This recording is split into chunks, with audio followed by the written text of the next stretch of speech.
Да се биде дел од празнувањето на пензионерите од повеќе здруженија од Македонија е вистинско задоволство за секој посетител.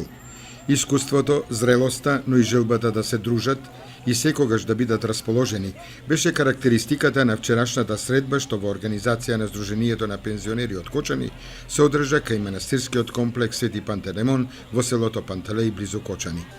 Над 3000 пензионери од 16 општински здруженија дојдоа на заедничкото празнување на светецот, исцелителот, на дружењето на луѓето од третото доба.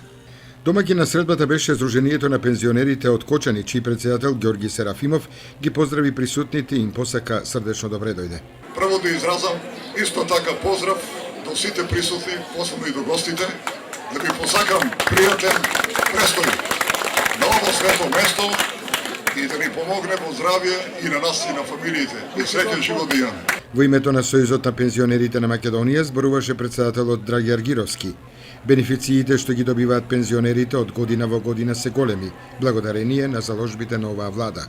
За едната година Аргировски најави ново зголемување на пензиите.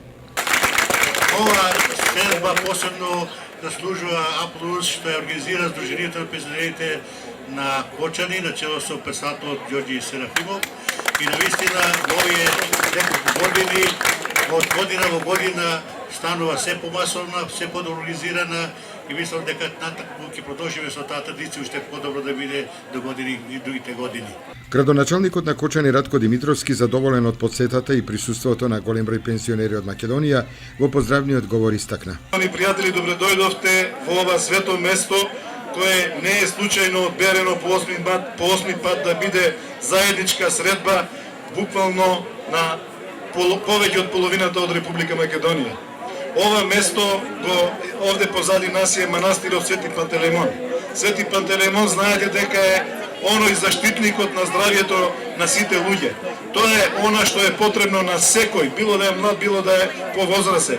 И токму заради тоа овде е изберено тоа место по осми пат да се дружиме, да другаруваме, да се веселиме и да заминеме со добри спомени. Во културно-уметничката програма учествуваат Тоде Стојанов, пензионер од Кочани, и вокалната група и оркестарот при Здруженијето на пензионерите од Кавадарци. Се делеше и манастирското графче, а дружењето на пензионерите од Охрид, Тетово, Скопје, Куманово, Неготино, Каменица, Кочани и од други места на Македонија траеше до доцните вечерни часови.